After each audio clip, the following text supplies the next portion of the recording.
Hello, hello. Welcome back to the Career Corner podcast where we answer your cozy career cues. I'm your host, Malcolm Alexander, and I'm very excited to be talking to Professor Tim Reynolds today. Thank you so much for being here. Malcolm, it's a pleasure. I'm excited to be here. To start us off, I'd love to hear a little bit about your journey from being an IC student to now being a professor here at IC. I know that you've done a ton of stuff. You've been an entrepreneur. You now have a pretty sizable social media presence. There's a ton that you could touch on, I'm sure. So you don't have to be super detailed, but I'd love to hear just sort of a little Yeah, overview. we'll try to give the elevator pitch. Yeah. When you think about full circle, I mean, I think that is one of the exciting things about being back at IC. I graduated from Ithaca College's physical therapy program. I got my undergrad in 2012, my doctoral degree in 2014, and then I moved back to Ithaca in 2015. So I've been here for give or take 10 years now, and started it with the concept of returning for clinical practice. And so I took a role at Cayuga Medical Center in their orthopedic residency program, so a one-year postdoctoral specialty in clinical orthopedics. And then at the same time, started to teach some anatomy and physiology labs. And so I got my first real taste of academia, give or take over 10 years ago. And then moved back to the Hudson Valley, where I'm originally from, and then moved back to Ithaca in 2016, and I haven't left since. And have watched that role of full-time clinician segue into more of a full-time academic role, which has been awesome. And have dabbled in a couple of things along the way, some of which be some social media stuff, which I'm currently in the midst of, which has been a lot of fun. Had the opportunity to publish a book on some of our guidance for young physical therapists, which has been really cool. And so, yeah, it's been a fun journey so far. I'd love to hear more about all of those. But to start us off, I think I'm really interested to hear a little bit about sort of when you were at IC, what were some opportunities or some extracurriculars or classes, just sort of anything that you took part in that you think were super impactful to your career moving I forward? think that that's one of the things that's been really nice about Ithaca College and sort of seeing it from both a student lens, but also as a faculty lens. I never felt like Ithaca said no when I was a student. And I think that that speaks to the culture that we have from the faculty, the staff, but also the student body. And so I remember coming in as a first year student and wanting to start a student organization to raise money for St. Jude's Children's Research Hospital, which was something that was really a big part of my high school career, if you would. And speaking to individuals in like the student engagement office, and they said, yeah, sure, we can figure out how to start a student organization. And so that was like my big story for my 4 years of undergrad, where I had the opportunity to pursue and develop and raise money for childhood cancer, and then watch that segue into more of like an entrepreneurial role, where I was able to work with the business school. And as a physical therapy major, never did I think I'd be walking into the business school on a regular basis, but had an opportunity to work with the entrepreneurial faculty and was able to develop a product and actually sold a company at one point in my career. And that wouldn't have happened if it wasn't for the opportunities that Ithaca was able to provide along the way. Absolutely. I love that. Every time we talk to alumni, they talk about just go and do things because Ithaca will let you do things if Exactly. Yeah, it's so cool. it's awesome. I'd love to hear a little bit more about, you mentioned earlier, you sort of moving away from the clinical side and more into the academic side. What has sort of drawn you into academia? You said you started getting a taste of it a while back. I'd love to hear a little bit more. I think that goes back to the opportunities that Ithaca provides. It was one of those things that I had a chance to TA anatomy and physiology when I was an undergrad, and then TA some other classes when I was a graduate student. And getting that taste of providing knowledge to individuals who are excited to learn, it created this passion or this excitement in a way that clinical practice did not touch. And so there was a period of time where I was doing both full time. I was burning the candle at both ends. And so I was treating patients during the day and then teaching night labs at Ithaca College. And at some point, that was just not sustainable anymore. And so I think it was just sort of the fork in a road, and which way would you want to take? And I saw myself finding more happiness and joy at the end of the day in my role in academia. And so even though that was a scary leap, because you go to school for 6 years and you're like, this is what I'm going to do with my degree, and I'm always going to be a physical therapist, and I'm still a physical therapist, and I identify as one, but now can provide that education to teach the future physical therapists and occupational therapists and other healthcare providers. And I think that that sort of teach a person to fish allows them to continue to fish and help other people in their future careers. And so my knowledge in anatomy that I learned, I can share that with other people, and then how many lives are they able to touch along the way? And so I think I find satisfaction and happiness in both of those fields, but it wouldn't be to the same degree if I only had one or the other, if that makes sense. Absolutely. I love that you mentioned that it's a little bit scary to jump from one path to For another. You sure. talk about the non-linearness of your career all the time. And yeah, I Yeah. mean, I think a lot of college students sort of fall into the idea that, well, I'm studying this. This is what I'm going to be forever. I'm never going to get a different job. And that's just not how it goes. So I thank you for Especially, I think having that willingness to say yes, willingness to make mistakes, and that vulnerability is so important, especially as you navigate those 4 years in undergrad and then beyond, because we come in with a plan. We said yes to Ithaca College, but we don't know what is going to follow that yes statement. And so, like, what organizations will I join? What friends will I make? Which dorms am I going to live in? We don't have those answers, but it's the willingness to say yes in the beginning, which unlocks the capacity for us to find out what that might eventually look like. Absolutely. To stay on the topic of education and your sort of educational endeavors, I'd love to hear a little bit more about the book you recently co-authored Yeah. that is sort of designed to be for students and young professionals in the physical therapy industry. Could you tell me a little bit about that process? So one of my best friends, Brian Gusky, who's a physical therapist up in the Rochester area, we both went through orthopedic residency at the same time, which is a 1 year postdoctoral specialty. We take a bunch of different courses. You learn a bunch of different things that sort of expands upon your knowledge and your graduate school experience. And we were sitting after one course and we were reflecting on a book that the podcaster Tim Ferriss wrote called Tools of Titans. And Tools of Titans basically was this highlighting of all these different industry professionals and asked them, like, what makes them tick? Like, what allowed for you to become successful in those various fields? And so we're sitting after this course, and Brian looks over at me. He's like, what if we did this in the physical therapy world? And it was kind of a joke. And then we like sort of went out to dinner and we didn't really do anything with it. But we kept coming back to that idea of like, what did the leaders in the industry of physical therapy, what did they do when they were in our shoes? And so we started to accumulate this list of who are our heroes, if you would, within the profession. Whose research have we followed? Who've really shaped the way that we clinically practice? And we created this list and reached out to them. And we eventually interviewed over 75 people within like this orthopedic manual therapy realm and who are once again like the leaders in the profession, as determined by our sort of like criterion, if you would. And it was one of the most amazing clinical experiences I had the opportunity to have because these are people who I have followed throughout my time in clinical practice.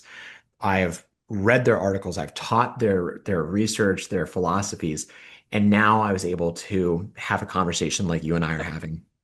And what was really cool was we asked them the questions that no one really had the answers for already. Like, I can ask you, how do you treat low back pain? But we focused on what failures did you have and how did that shape the individual that you are? Or what is good advice that you've heard? Or what's bad advice that is being provided to current students and young professionals? And so we wanted to utilize it as a resource that we would have used when we were new graduates. And so the book is called Movers and Mentors because the concept of movement within the profession, movement within yourself, and mentorship is so important. And that can be sort of delivered in a variety of different ways. And so it was, we did it during the 2020, 2021 timeframe when life was a little bit crazier than it is now. But it was a really awesome experience. And thankfully, we were able to collaborate with some really amazing people.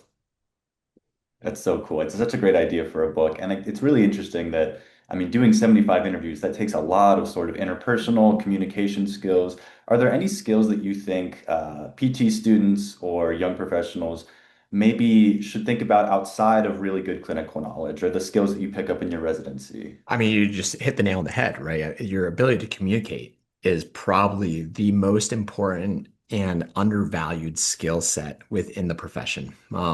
I think about PT as a service that you're providing to individuals. similar to the concept of like going to your favorite barber shop. And you go to the same person that's cut your hair, probably because they do a good job, but also you've developed a relationship with them. And so they know your name, they know about your pets and your family and all this sort of stuff. And having that opportunity to carry out a conversation when a person is in a time of pain, discomfort, loss of function, uncertainty, that's really valuable. And so all of the psychosocial aspects of clinical care is something that I have really tried to hone in on. And specifically, I've had opportunities to present and pursue research on the power of words and the what words we use as clinical practitioners and how does that influence outcomes. And so I think in the early phases of clinical practice, we're so focused on what muscle is this and how does it move and what exercises make it stronger and how do I figure out what tissue is actually causing the issue. And we have all this like really black and white objective tasks that we're trying to solve. But in reality, it's the soft skills of clinical practice which allow for us to develop the rapport, to calm the stressors, to provide the guidance and the education, which really enhances that patient's overall experience. And so, if I could say, like, yes, it's important to get really good grades in all those really important classes, but at the end of the day, your ability to communicate and actively listen to what your patient is saying will be what separates a good clinician from a great clinician. Absolutely. I love that sort of well-rounded thinking of it not just as what is one approach to this, but For really think sure. of it as a total personal connection. I love that. Exactly. Yeah. To sort of stay on the topic of education and connecting with other people, I'd love to hear a little bit about your social media profiles, both Instagram and TikTok. You have a huge following. I'd love to hear about how you sort of decided to get into that and what it's been like, I guess, to grow your platforms. That's, I mean, it's one of those things that I've have to become more comfortable talking about over the last couple of years. This is where, when we talk about saying yes to opportunities, I initially said no. I said no to this. I had students that presented this idea of you should start posting on TikTok. And I said, that's a horrible idea. Like, I do not want to be on social media. I don't think this is going to work. And they kept sort of like nudging me in that direction. They said, well, you could just post, like, you could post the stuff that you talk about in class. And I said, fine, I'll do it. And I said, at the end of the day, if students in class have an extra learning opportunity, that'd be amazing. And so I posted a couple videos back and forth. I do anatomy dad jokes and lecture also. So I threw a couple of those in there. And one video went viral. And then another one did. And then I started to gain a following. And then I was able to see individuals outside of Ithaca College's campus find value within it. And it really opened up that opportunity for creativity, which has been something that I've valued within my sort of occupational professional timeline, whether it be the pursuit of companies or patents or writing a book. That idea of how can you market yourself and how many different hats can you wear has been something that I've always really valued about myself. And so creating this platform, A&P professor, anatomy and physiology professor, um, allows me to stay true to my mission, which has always been providing educational opportunities for the students here at Ithaca College. And so I do try to gear content or post things on my stories that's relevant to the classwork that we're currently doing, because I think that we as a society have to adapt our pedagogical teaching approaches to the times that we're in. Like I can't say you have to go read 3 chapters in the textbook and expect that to be the same sort of learning experience that it would have been 20 years ago, right? I've equated it to the concept of like the horse and buggy method of teaching when everybody else is driving around in self-driving cars. And so we are attached to smartphones and to these very powerful computers in the palm of our hand. And if I can give a learning experience within a 45 to minute and a half segment that you can watch in between a set at the gym or while you're waiting in line at Wegmans, that's an awesome opportunity to capture and sort of allow for knowledge growth to happen. And so that's been always my mission. And along the way, there have been a million people who also find value in that too. And so it's been super interesting. I'm embracing it for what it's worth. I try to stay within my lane and just sort of allow that to sort of see who finds value. We were just in a conference in Anaheim, California, the National Physical Therapy Conference. And so there's like 20,000 physical therapists there, from students to professionals and so on and so forth. And there's students from around the country that are like, we appreciate what you do. And I'm like, oh, thank you. Thanks for following along. If you have any questions or if you have any like exams coming up, let me know and I'll post questions associated with that. So it's been fun. And I'm embracing it for what it's worth, but definitely a different life experience. Not something that I would have said, oh, I'm going to school to become a physical therapist. This is one of my like career path destinations. So That's so cool, though. I love the idea of being able to connect so many different people around the country and probably the world with this knowledge and get to them that way. And I think you touched on a really good point that we talk about with pretty much every industry professional we speak with, which is that the world is changing a lot. Every industry is sure. changing a lot, and social media is a big factor in that. There's pretty much almost no job you could work nowadays that isn't slightly touched by social media work in some ways. So I think it's really great that you've been able to build this brand that really does feel true to who you are and the work that you do here that can touch so many people that are not here on IC's campus. Yeah, for sure. And I think that idea, as students are thinking about how do they brand themselves, and that idea of if I'm not on social media or if I'm not putting out content, I think my message to them is I got started doing this when I was 33, right? So like I was not necessarily like early to the game, if you would, but that idea that just stay true to yourself, and don't proclaim false expertise would be my sort of guidance for that, where share your journey. If you're a first year Ithaca College student learning stuff that you're super passionate about, share that, but don't necessarily try to take 3 or 4 steps forward and pretend like you have the answers to something when you truly haven't had opportunities to experience that yet. And so that's once again, I think like something that I've watched myself navigate through as I started to post online. But once again, sort of a fun experience. So Absolutely. And that kind of brings me into my closing question here, which concerns a quote I found from you elsewhere within the Ithaca universe, where you were telling students to maximize their joy portfolio. And I just thought that was a fantastic quote. I I'd love to love hear you that. talk about that a little bit more. I'm stoked that you brought that up. I think when we think about what's our why, and I think that that's one of the things I posed that question in class the other day about why are we here in this class learning and what are you going to walk away from that? And when you think about your why, it can be sort of extended into multiple different areas with your what's your why in academia, what's your why in your profession, what's your why in life, and elements of that is finding things that bring happiness and joy to you in the different hats that you wear at different points in times. And I think that a lot of us live for macro joy events. I cannot wait for spring break. I just have to make it 2 more weeks and then it's not going to be 25 degrees outside and it's going to be amazing, right? So we think about these monumental points and times through this 365 days in a year, whether that be holidays or birthdays or the weekend, right? So we live for these bigger events, but we also have to live for those sort of micro joys. And so finding the things that bring happiness and joy on a more regular, more consistent time frame is a way that you can try to diversify your joy portfolio. And I think that for me, there's a lot of things that bring me happiness and joy. I tell my students teaching is one of my favorite parts of the day. So like twice a week, I get an opportunity to walk into the classroom. That's super awesome.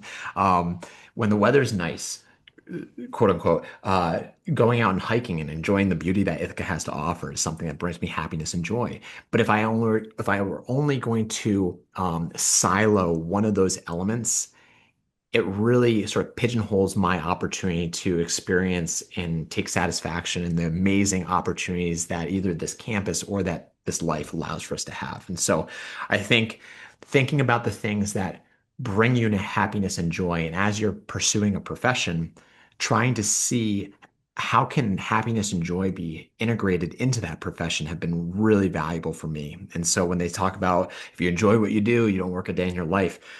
I leave here some nights at like 8 p.m. after getting here at 8 a.m. and I'm still super stoked to come back the next day. And I think that that is something that we, as we're trying to navigate these 4 years of our Ithaca College experience, should try to strive for. Absolutely. That is Wonderful advice. I love that. Thank you so much for being here and Yeah, of sharing course. great advice. I think this is really great. If you have any closing advice you'd like to share, feel free. I think I think that if I had to go back to my younger self and think about where I was when I was 18 years old, living in Talcott, trying to figure out where is this profession going to take me? Understanding that there's going to be elements of failure along the way and elements of vulnerability that's going to be sort of sort of integrated throughout that either academic experience or professional experience, and embracing both of those and trying to find the learning experiences associated with that. I think of uh, the majority of the individuals that go into the health professions being a little bit grade oriented, and so as soon as you see a score that's not in like the 80s or 90s, we get this anxiety, and how am I going to be successful and how am I going to treat patients?